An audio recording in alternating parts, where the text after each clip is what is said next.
The Law Be With You podcast show, also known as Christian Fandom Geek on YouTube, is now part of the Red 5 network. Red 5 is a network of podcast shows aimed at bringing great quality content, especially Star Wars. And so look forward to some awesome collaborations on the Red 5 network with the Law Be With You podcast show. There's one. Set for stun. Welcome to the Law Be With You podcast show. I'm Azzy. Just an interesting one for the guys out there, guys and girls who listen to the show. Obviously, there's been a lot of talk about Superman recently. And I'm wanting to kind of broach this in a really intelligent and reasonable sort of way, not jumping on bandwagons or kind of going in overly emotional about the Superman situation, which I think some fans might be feeling right now. Obviously, DC Comics are really changing things up. I think, from what I understand, it's due to the fact that the comic book sales are struggling at the moment. So they're looking to kind of freshen things up. So obviously, you've got the situation with the gay Superman, where Jon Kent, the son of Clark Kent, is bisexual, has a boyfriend with pink hair who's an activist, and essentially they've turned this iteration of Superman into an activist. And they've gone away from the sort of traditional American hero Clark Kent into this more liberal, woke Superman, and it's obviously ruffling a few feathers, which they knew it would do. It's not surprising in the times that we're living in, if we're being honest, with how liberal and how woke a lot of the sort of mainstream, especially with Hollywood, and with most of the franchises, are going that sort of direction at the moment. It remains to be seen if that will really boost the comics.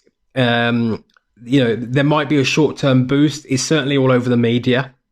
The picture of Superman kissing the lad with the pink hair is everywhere right now. So it has caused a shockwave through not just the comic book world, but through pop culture as well. And it remains to be seen how well that does in terms of from a financial impact, because ultimately that's the biggest indicator of whether it's right what they did in terms of their business model. Now, obviously, there's moral implications from the point of view of, if you're a really staunch Superman fan, and I'm a Superman fan, it's very different to what we're used to as fans of the Superman franchise. So in that respect, it's going to be a case of either, look, you're embracing this new Superman or you don't. And it's one of those ones, really. There's probably not really a halfway position on it. For me, the difficulty is going to be I think it's going to be a situation where, like Star Wars, you're going to get the sort of identity politics going into it. And rather than this making the franchise better, I think it would just make it worse, or certainly not improve it in any shape or form. It's coming across like a gimmick, and like I say, gimmicks can be used in a short-term hit, but like really they need to have a plan of what they're doing with the comic book.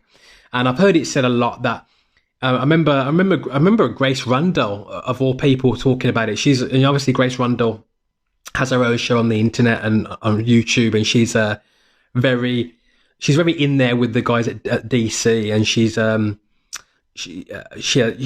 has quite a popular show, to be fair, and she's quite an interesting character, Grace Randall. And I remember her saying about Superman a while ago, and she said it's really hard to write a good Superman story, and I think that's what's playing out here, is that out of all the characters, out of all the ensemble of characters of comic book heroes and the plethora of franchises out there, Superman is the one that they really struggle to write really well. And I think this is what's playing out now, is that they don't really know what to do with Superman, so they're just coming out with this sort of very liberal, very woke sort of thing right now. It wouldn't surprise me if this storyline, doesn't last very well, especially if it doesn't have any long-lasting financial impact. Then Jon Kent will end up back with a woman and probably marrying her. So you have to kind of just be careful with these things in terms of I think it's just like it's just to kind of get some money in and raise the profile of the comic book.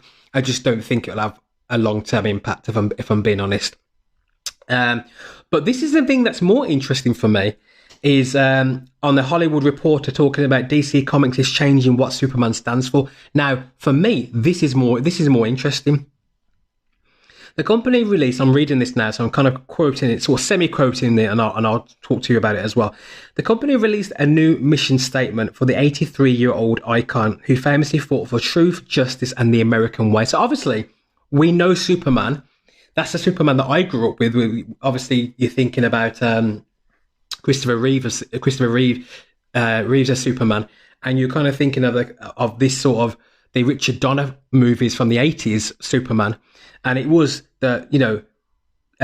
Superman fighting for truth, justice, and the American way. And it was, those films, the Richard Donner run of films, they were very open and they were very proud of being, of viewing Superman as an American icon, as an American hero, and essentially being proud of this sort of Americana, this sort of very triumphant view of what America stands for, the land of the free, a land where refugees come over to that land and pilgrims and people coming from a corrupt Europe and people coming from all over the world and this new nation with new values, looking at a nascent enterprise full of hope, full of enterprise, full of this could be a new and a great thing, and that kind of spirit. Now, obviously,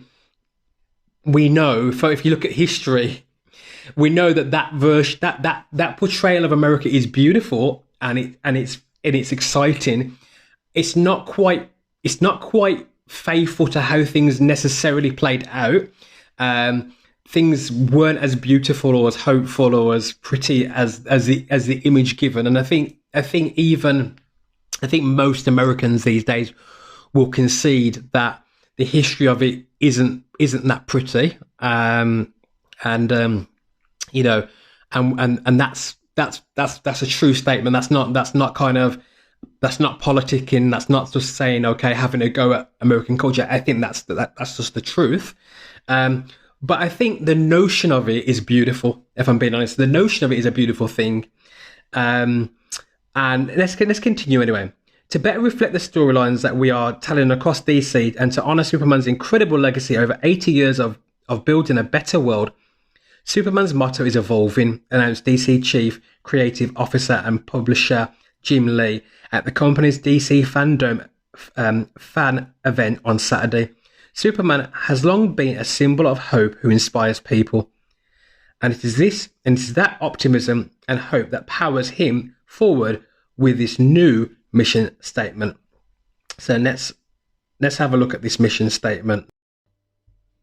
So obviously now the new Superman mission statement, or however you want to kind of sort of say how they're kind of approaching this now, is Clark Kent's Man of Steel is about truth, justice, and a better tomorrow. So rather than truth, justice, and the American way, it's now truth, justice, and a better tomorrow. Now, to be honest, there's nothing wrong with that. That's nice. I think we could all buy into truth, justice, and a better tomorrow. And obviously, they're un-Americanizing Superman and making him more international. And obviously, there are pros and cons to that. It's just not quite the Superman that we got in the Richard Donner run. It's not the Superman that we grew up with in the 80s and even kind of going into the Man of Steel run and Zack Snyder run. It's not that Superman, is it? So it's one of them ones really, guys, where there's reasons for it, and it's whether we're going to buy into, as Superman fans, as fans of comic books, as fans of comic book movies, as fans of Superman as a great hero. It's whether we buy into their narrative of why they're doing it. Are the reasons good? Are the reasons positive? Or is it going to be seen as another pandering and sort of American bashing? So, yeah, it's one of them ones, guys. It's one of them ones. You don't know the power of the dark side. So, essentially, this is kind of what's going on with Superman. It's going away from this sort of patriotism of kind of being really proud of the American way, and I guess it's more of an international Superman. And obviously, in one sense, yeah, Superman is an international superhero in the sense of he goes all over the world. He saves people all over the world. He's not even from Earth. He's from Krypton. So he's not even... Obviously, he's not American, but he grew up in America. So he kind of, is a refugee that adopted America as his land. And he was welcomed as an American hero in that sort of respect. So, yeah, it's an interesting one. Obviously, for me... I'm a Brit, so as a Brit, it's not the biggest thing in the whole world for me in that respect.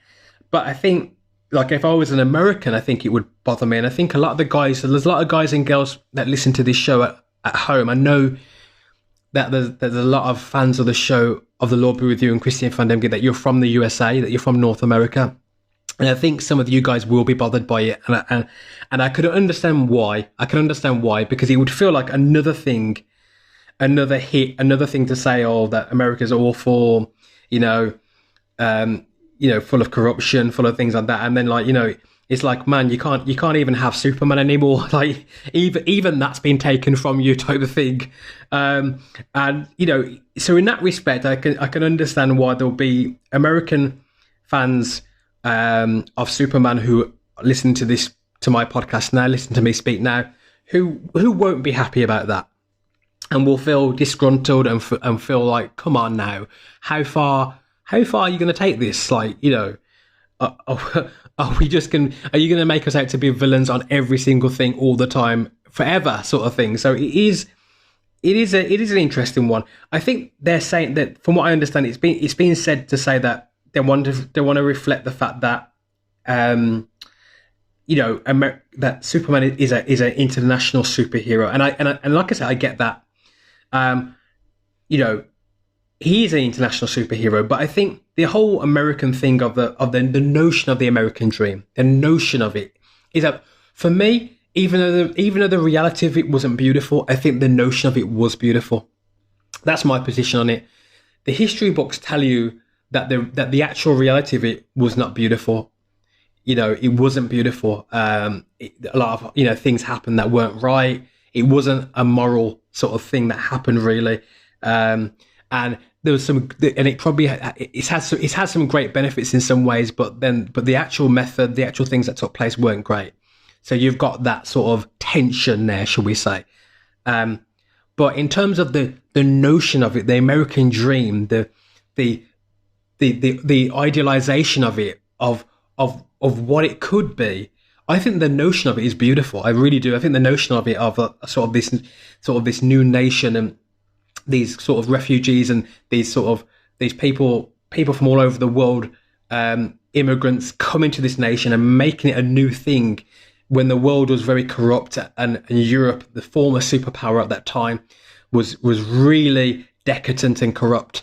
I think the idea of it is beautiful, and I think, for me, I can understand what, guys, if you're not happy about it, I can understand why.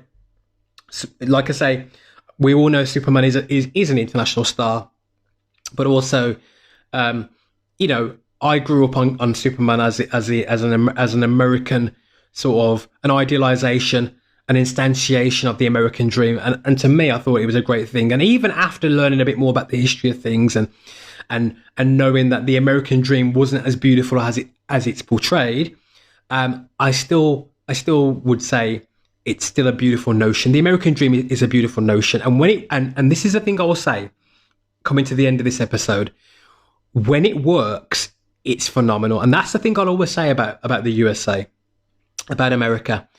America doesn't always get it right. Whether it's religion, whether it's politics, it doesn't always get it right.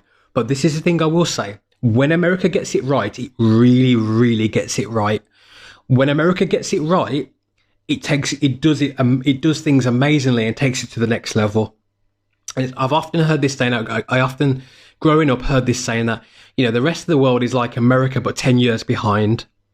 America always seems to be the forefront. It always seems to be kind of pushing ahead, and I think that's kind of true in a way.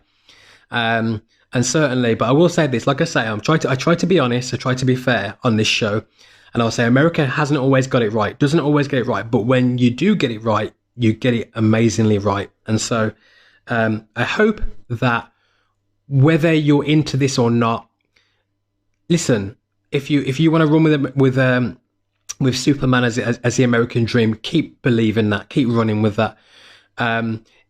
Maybe you might have to come up with your own superheroes, and I know there's some guys out there that I talk to on Twitter who are coming up with their own sort of Boy Scout American dream superheroes because they're not happy with what's happening with the mainstream comic books and superheroes. And if that's what needs to be done, then we need to come up with our own superheroes. If that's what needs to happen, then that needs to happen. But either way, I would say this, I'm a fan of Superman. I will continue to be, in general, a fan of Superman. I'm not liking necessarily what they're doing with this new iteration, but and even with this new mission statement. But ultimately, we are gonna continue to believe in those values that these things were espousing, because actually there's some good stuff there as well. So let me know what you think. Leave me a message on Christian Fandom Geek. You can leave a message in the comments. And also, we will be back with you very soon again on the Law Be With You podcast show.